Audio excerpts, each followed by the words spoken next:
Yesu Kristo apewe sifa. Katika kipindi hichi kizuri cha saa ya habari njema ambacho kinakufikia kutoka kwa mtumishi wako Calvin, neema ya Mungu ni kuu mno na uweza wake ni wa ajabu mno.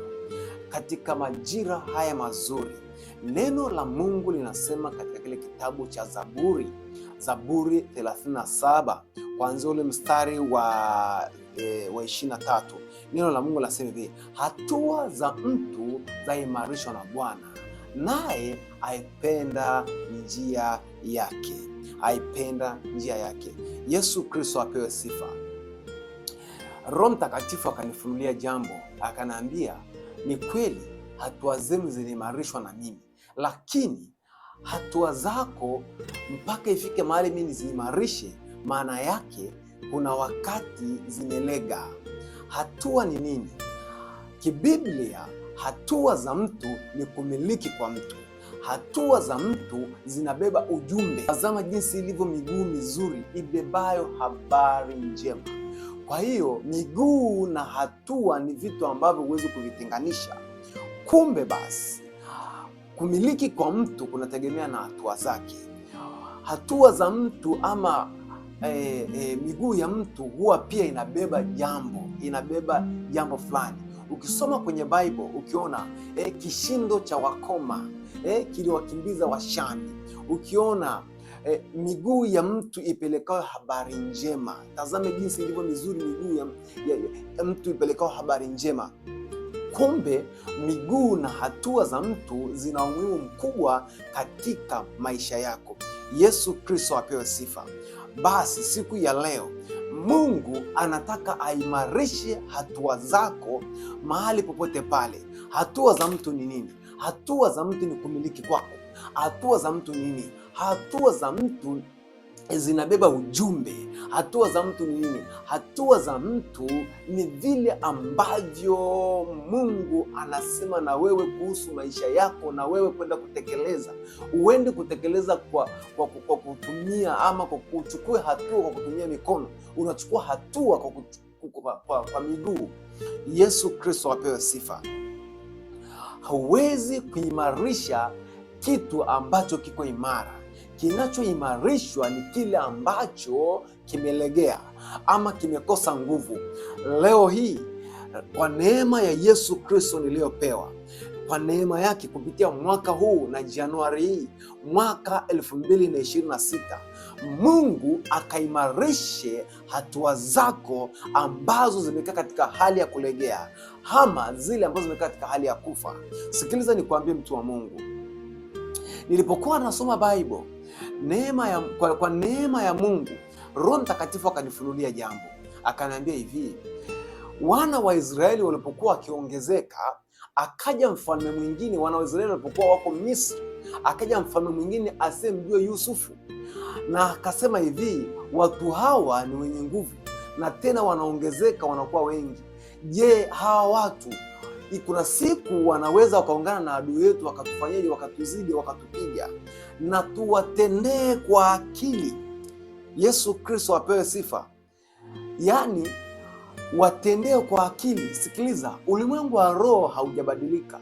Ulimwengu wa roho ni ule ule, kanuni ni zile zile. Vivyo hivyo basi, mbinu zile zile ambazo zilitumika kipindi hicho hata sasa zinatumika, hata sasa zinatenda kazi. Shetani aweza kukutendea kwa akili pasipo kujua, kwa sababu naye anajua na wewe una akili.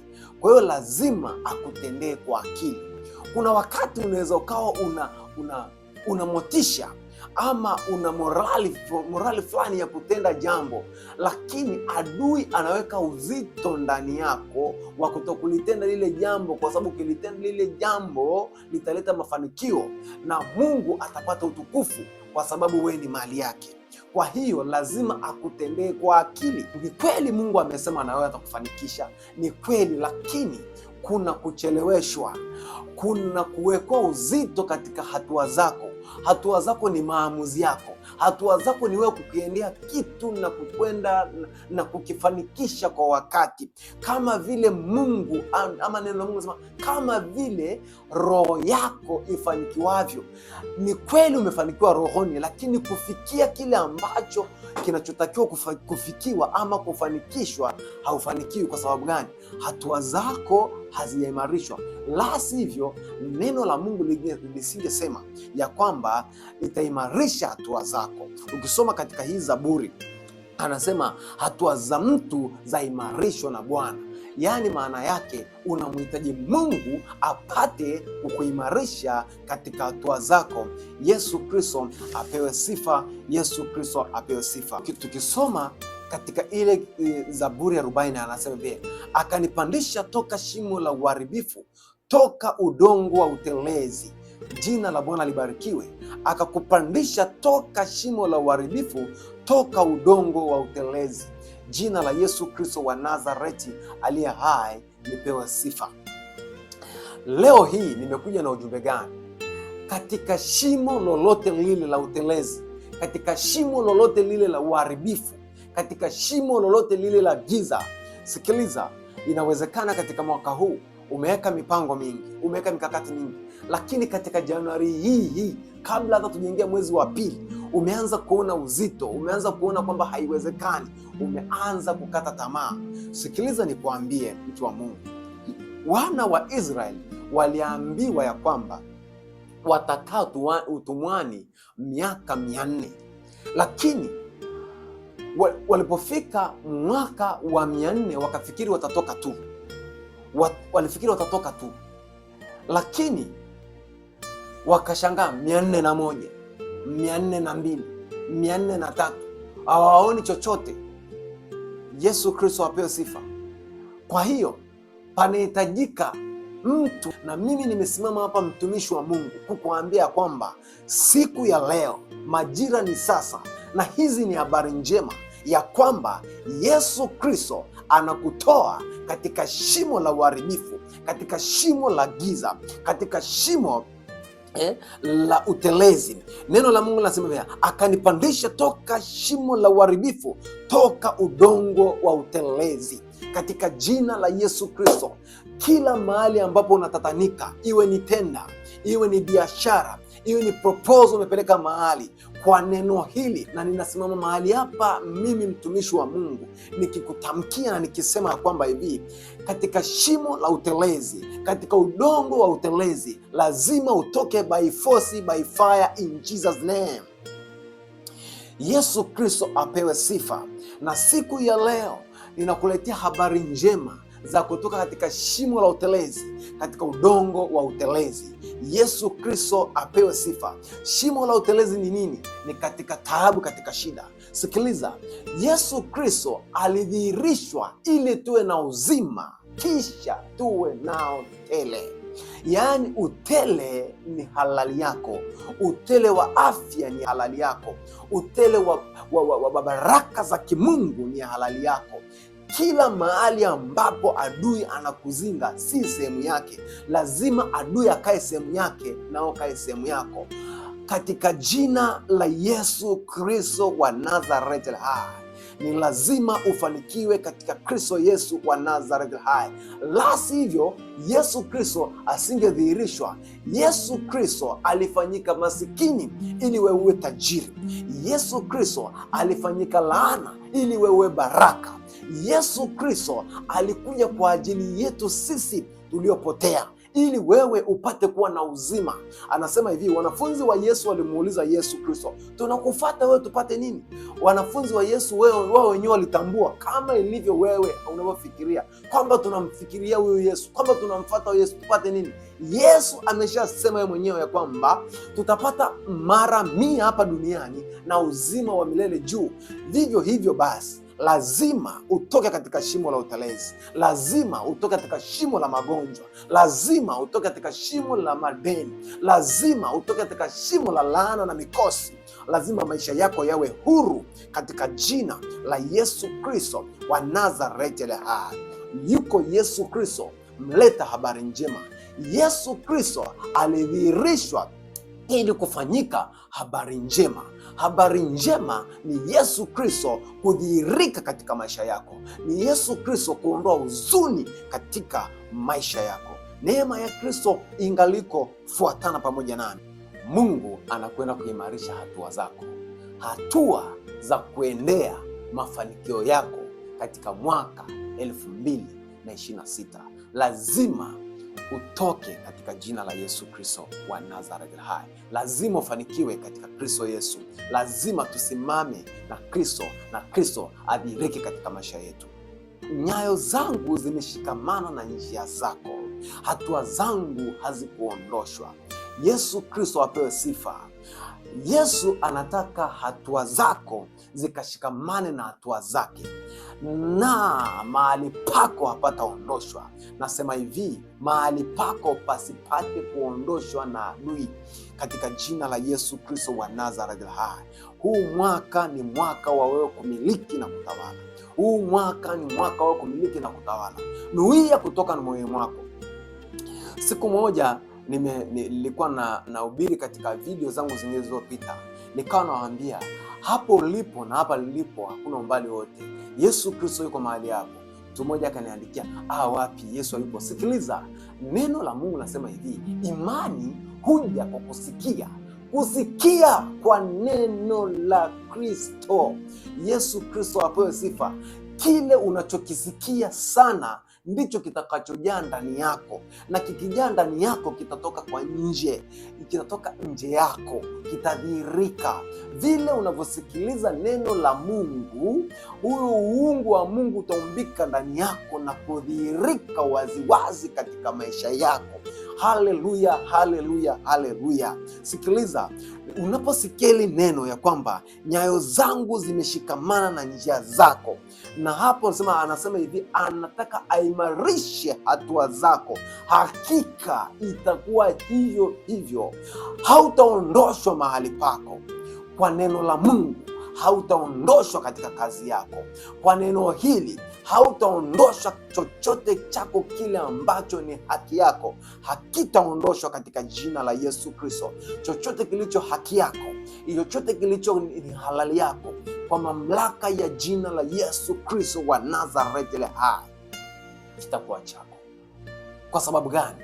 Neno la Mungu limeshasema, nyayo zangu zimeshikamana na njia zako, hatua zangu hazitaondoshwa. Na kumbuka neno la Mungu sema, kila mahali mtakapokanyaga patakuwa penu. Chochote kile ambacho utakikusudia kukipata kitakuwa chako. Ni wewe kujua. Yesu Kristo apewe sifa, na kusikia kwamba unatakiwa ufanye nini, na Kristo atadhihirika na ataonekana kwako. Yesu Kristo apewe sifa. Neno la Mungu ni kweli, neno la Mungu ni hakika, neno la Mungu ni ukweli halisi, na hii ni saa ya habari njema katika maisha yako. Hakika nimemsihi Mungu ukamwone Mungu katika kipindi hichi, na haitakuwa bure wewe kusikiliza, haitakuwa bure mimi kuwako mahali hapa na kulileta ili neno la Mungu katika maisha yako. Hakika yake utauona wokovu wa Kristo katika jina la Yesu Kristo wa Nazareth hai. Nina vitu vingi, ama ukisoma kwenye Bible kuna sehemu nyingi sana ambazo zinaongelea kuhusu hatua za mtu, ambazo zinaongelea nyayo za mtu, na zote zinaongelea katika habari ya kumiliki, kwenye kutawala, kwenye kubeba habari njema. Na hivyo hivyo kuna watu pia unaweza ukakaa nao, kumbe wao hawana habari njema. Kumbe hawa watu unaokaa nao ama unasema nao hawana habari njema. Sikiliza nikwambie kitu kimoja. Mimi nakumbuka wakati niko mdogo, mtu akija asubuhi na mapema nyumbani kwako, anaua mzazi wangu, ama nilikuwa namuona baba yangu ama mama yangu, anamsikiliza kwa makini sana kwamba ni kitu gani huyo mtu amekuja kukileta leo asubuhi, ni ujumbe gani. Unaweza, maana kipindi kile ilikuwa simu hazijakuwepo kwa wingi sana kama sasa hivi. Kwa hiyo kama ni habari unaletewa kwa mdomo. Kwa hiyo mtu akija asubuhi kwako inabidi asikilizwe kwa umakini sana. Ni habari gani? Je, ni mtu alikufa? Je, amekuja kuomba jembe? Ama ni kitu gani amekuja kufanya? Kwa hiyo anapokuja yule mtu amekuwa amebeba habari.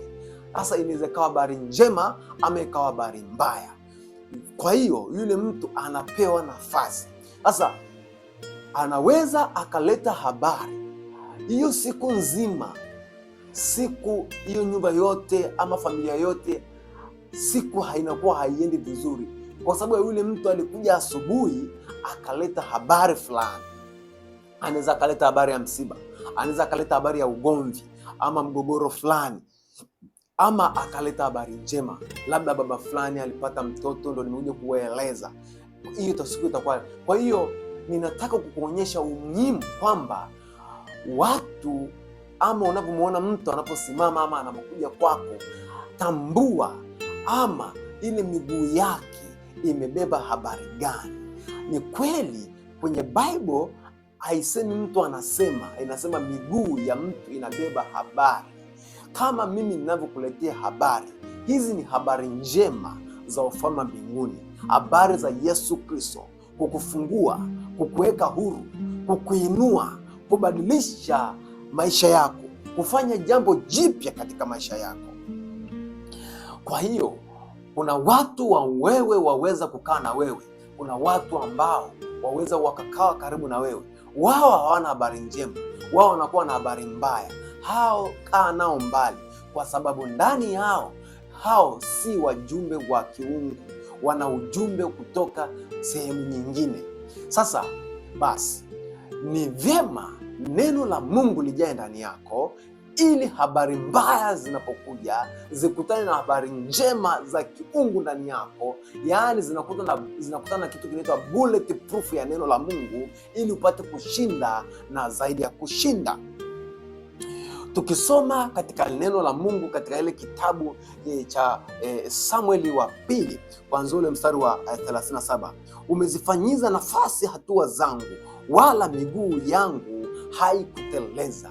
Nasema hivi, kabla sijaenda kwenye maombi leo hii, ninaomba Mungu akazifanyize nafasi hatua zako, miguu yako, wala miguu yako isiteleze. Nasema hivi, mahali pako hapo ufanyapo kazi, iwe ni sokoni, mahali pako hapo ufanyapo kazi, iwe ni kazini kwako, iwe ni kwenye kampuni yako, iwe ni kwenye biashara yako, Mungu akakufanyize nafasi, Mungu akafanyize njia pasipo na njia, wala biashara yako isianguke. Nitainua macho yangu nitazame milima, msaada wangu utatoka wapi? Msaada wangu katika Bwana, yeye aliyezifanya mbingu na nchi. Asiwache mguu wangu usogezwe. Haleluya, haleluya! Huu ni wakati umewadia.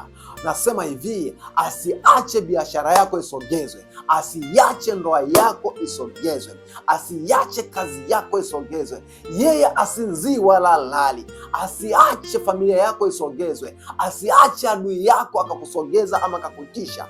Yeye asinzii wala lali. Yeye aliye mlinzi wako, Bwana ni uvuli wako. Haleluya, haleluya, haleluya! Nasema hivi, yuko jemedari wa vita akupiganiaye. Ni wewe kutambua, ni wewe kujua ya kwamba mimi ninalindwa. Nasema hivi, yuko malaika wa Bwana anayefanya matuo kuwazungukia wale wamchao. Jina la Bwana libarikiwe. Nasema hivi, tembea kifua mbele ukijua kwamba yuko Mungu mwenye nguvu zote, mwenye uweza wote. Sikiliza, ni kweli shetani ana nguvu, lakini hivi, mbele ya jina la Yesu Kristo wa Nazareth hai, shetani ni powerless. Yesu Kristo ni simba wa kabila la Yuda. Shetani ni kama simba, na ndio maana nakwambia hivi, yuko Yesu Kristo asiyeacha mguu wako usogezwe, asiyeacha ukashuka katika shimo la utelezi. Yuko Yesu Kristo anayekufariji, yuko Yesu Kristo anayefanya njia pasipo na njia. Anasema hivi, umezifanyiza nafasi hatua zangu, wala miguu yangu haikuteleza. Bwana akafanyize nafasi hatua zako, wala miguu yako isipate kuteleza katika jina la Yesu Kristo, wala kazi yako isipate kuteleza katika jina la Yesu Kristo. Ni kweli umezungukwa na madeni, nasema hivi, wala haya madeni hatakuzamisha katika jina la Yesu Kristo wa Nazareti aliye hai. Iko neema ya Mungu na uko upako wa Mungu wa kukuvusha katika jina la Yesu Kristo. Katika mwaka huu wa 2026 utavuka katika jina la Yesu Kristo. Nasema hivi, kuna nguvu na uweza ambao unatenda kazi saa hii ninavyoongea. Yuko Yesu Kristo kazini akitenda kazi. Kabla sijaenda kuomba, ninataka niombe na wewe, lakini ninataka nimuondolee adui chochote kile, mahali popote pale ambapo adui anapata uhalali wa kukuonea wewe. Ninataka nikaombe pamoja nao, lakini nataka uombe maombi haya mafupi kufuatisha maneno yangu haya, ili kumkosesha adui uhalali wa kukuonea wewe, wa kukushikilia katika shimo la utelezi, wa kukushikilia katika shimo la giza, kuachilia hatua zako ziende kwenye kumiliki, kuachilia hatua zako ziende kwenye kutawala, kuachilia hatua zako ziende kwenye umiliki, zikawe na kishindo cha kuwakimbiza Washami katika kazi yako, katika kila jambo lako fanyalo, katika jina la Yesu Kristo. Hebu sema, Bwana Yesu, niko mbele zako, ninaomba unirehemu. Nimesikia neno lako ya kwamba wewe waweza kunibariki, ya kwamba wewe waweza kuniinua, lakini Bwana, sina ushirika nawe. Ninaomba ushirika nawe, ninaomba unirehemu, ninaomba unitakase kwa damu yako, damu yako ikapate kunena mema katika maisha yangu. Naomba ufute jina langu kwenye kitabu cha hukumu, uandike jina langu kwenye kitabu cha uzima, unifanye kuwa wako katika jina la Yesu Kristo. Amen. Baba, ninakushukuru kwa ajili ya mwanao huyu. Ninasema asante kwa neema yako, ninasema asante kwa baraka zako, ninasema asante kwa neema yako Baba, katika jina la Yesu. Ninamwombea ulinzi, ninamwombea neema katika jina la Yesu Kristo wa Nazareti hai. Sasa basi, ninakwenda kuomba, na kabla sijaomba, ninataka tena ufuatishe maneno haya ili Mungu akawe pamoja nasi na akadhihirike. Sema, Baba, katika jina la Yesu, nimesikia neno lako. Ninakusii hatua zangu zikashikamane na hatua zako. Umesema katika neno lako katika ile Zaburi ya 37 kuanzia ule mstari wa 23 ya kwamba unataka kuimarisha hatua zangu. Ninakusii, imarisha hatua zangu Bwana. Ninakusii katika jina la Yesu, imarisha hatua zangu. Hapa nilipo, bila wewe mimi siwezi kufanya neno lolote. Ninakusii, imarisha hatua zangu. Tena umesema katika ile kitabu cha Samuel ya kwamba umezifanyiza nafasi hatua zangu, wala miguu yangu haikuteleza. Ninaomba ukanifanyize nafasi, wala miguu yangu isipate kuteleza. Ninakusii katika jina la Yesu Kristo wa Nazareti hai. Ninaomba neema yako iwe pamoja nami. Ninaomba ukuu wako ukawe pamoja nami. Ninakuomba katika jina la Yesu Kristo. Tena Bwana, umesema utanitoa katika shimo la utelezi, utanifanyia nafasi. Baba, ninaomba ukanitoe katika shimo la utelezi, ukanifanyie miguu yangu kuwa na nafasi, wala miguu yangu isipate kuteleza, katika jina la Yesu Kristo wa Nazareti hai. Amen. Sasa ninakwenda kuomba kwa mamlaka ya jina la Yesu Kristo wa Nazareti hai. Baba, umeniambia kwamba hii ni saa ya habari njema, ninatamka kwa mamlaka ya jina la Yesu Kristo wa Nazareth aliye hai, ikawe habari njema kwa mwanao huyu anayenisikiliza. Habari njema zikapate kutokea kwa mamlaka ya jina la Yesu Kristo. Akatoke katika shimo la madeni, akatoke katika shimo la utelezi katika jina la Yesu Kristo. Wewe hausinzii wala ulali, Bwana, wewe mliye mlinzi wetu. Tena Bwana, hauachi miguu yetu ipate kuteleza, hauachi mahali tunapomiliki pakapate kutawaliwa na adui. Umesema katika neno lako Baba, katika jina la Yesu Kristo, ikiwa ni utangulizi tu, Mungu mtakatifu wa Israeli, ninakusihi Bwana, ukadhihirike na uweza wako, ukadhihirike na mamlaka yako, ukadhihirike kwa jina la Yesu Kristo wa Nazareth. Ninaachilia upako mtumishi wako sasa Baba, na ikajulikane ya kwamba Bwana, hili ni neno lako na mimi ni mtumishi wako, na ikajulikane Bwana ukiwafungua watu wako katika jina la Yesu Kristo wa Nazareth. Wakatokewa na shuhuda katika jina la Yesu Kristo. Nikapokea message za shuhuda kama walivyopokea tena mwaka jana, na mwaka huu zikapata kuwa message za shuhuda ya kwamba Bwana umewafungua watu wako, ya kwamba Bwana umewatoa katika shimo la utelezi, umewatoa katika magonjwa, umewatoa katika laana, umewatoa katika mikosi, wakamiliki, wakatawale katika jina la Yesu Kristo wa Nazareth hai. Na kila ambaye habebi habari njema kuwafuata na kuvuruga siku zao na kuvuruga kazi zao, wakao mbali nao katika jina la Yesu Kristo. Kila rafiki wa uovu akawe mbali nawe na kukutanisha na watu sahihi katika jina la Yesu Kristo wa Nazareth hai. Neema ya Mungu ikamiminike katika nyumba yako. Neema ya Mungu ikamiminike katika kazi yako katika jina la Yesu Kristo. Hofu za kichawi, hofu za usiku ninaziangusha kwa mamlaka ya jina la Yesu Kristo wa Nazareth hai. Kuanzia sasa na kuanzia saa hii, majira ni haya Bwana. Baba, ilipofikia wakati na majira, Yesu Kristo alianza kuhubiri na watu wakaanza kusema huyu si mwana wa seremala. Ninatamka kwa mtu mmoja mahali hapa, majira na wakati yakapate kutimia katika jina la Yesu Kristo. Badiliko la kiungu likapate kutokea, waanza kusema huyu si yule dereva bodaboda, huyu si yule mama tunayemfahamu alikuwa anafanya kazi mahali fulani. Nasema hivi, majira na wakati vikapate kuwadia katika jina la Yesu Kristo wa Nazareth hai. Badiliko, mapinduzi ya kiungu yakapate kutokea kwako katika jina la Yesu Kristo wa Nazareth hai. Ninafungua milango iliyofungwa, ninafungua baraka za kimungu, ninafungua katika jina la Yesu Kristo, ninafungua baraka za kimungu katika jina la Yesu Kristo wa Nazareth hai. Ile mara 100 Yesu Kristo uliyosema ikapate kutokea, neema ya Mungu ikapate kusimama nao katika jina la Yesu Kristo. Kila aina upinzani, kila roho ya talaka, pepo la talaka katika jina la Yesu Kristo ninakuangusha katika jina la Yesu Kristo. Magomvi katika jina la Yesu Kristo ninakuangusha kwa mamlaka ya jina la Yesu Kristo wa Nazareth hai.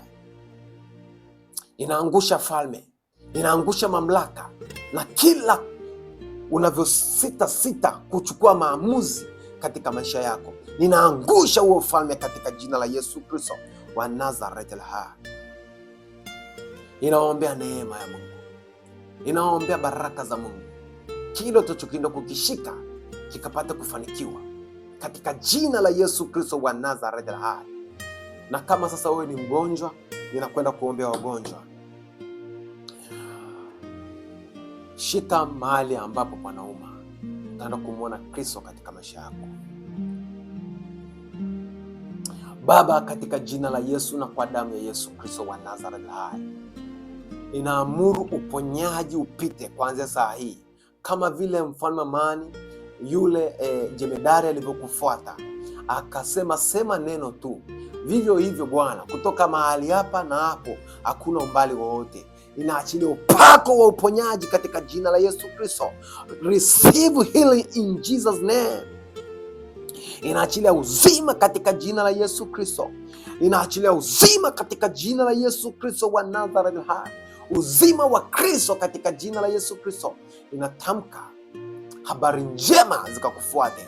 Pokea furaha, pokea uponyaji, pokea kicheko katika jina la Yesu Kristo wa Nazareth hai. Wa Nazareth hai. Ninatamka uzima, ninatamka afya, ninatamka kicheko, ninatamka ushindi katika jina la Yesu, katika jina la Yesu, katika jina la Yesu, katika jina la Yesu. Kila nguvu za giza, kila majini mahaba, chochote kile, kila vita za ndotoni, nyia mapepo mnaokuja saa 12, ninawakemea katika jina la Yesu Kristo. Mnaovuruga siku ya mtu huyu, ninawavuruga na nyinyi katika jina la Yesu Kristo. Kila namna ile mnaomtendea, ninarudisha kwenu mara 7 in Jesus name. Pokea kufanikiwa, pokea kufunikwa kwa damu ya Yesu Kristo wa Nazareth hai, nikiangusha falme zenu, nikiangusha mamlaka zenu katika jina la Yesu. Baba nakushukuru, Baba nasema asante, Baba nakuinua, Baba nalibariki jina lako katika jina la Yesu Kristo, amen. Wakati ninapokwenda kumaliza, neema ya Mungu ingalipo, neno la Mungu linasema katika ile Zaburi 119, hebu sema maneno haya: uzielekeze hatua zangu kwa neno lako, uovu usinimiliki. Baba, katika jina la Yesu wa Nazareth hai, ninawaacha wanao na hili neno. Baba, ukaelekeze hatua zao katika neno lako, uovu usiwamiliki, katika jina la Yesu Kristo wa Nazareth hai. Mwaka huu wa 2026, tembea kifua mbele, lakini pia tembea katika neno hili, ukimtii Yesu Kristo ya kwamba uzielekeze hatua zangu katika neno lako, uovu usinimiliki, katika jina la Yesu Kristo wa Nazareth hai, amen. Na hizi ni habari njema za ufalme wa mbinguni.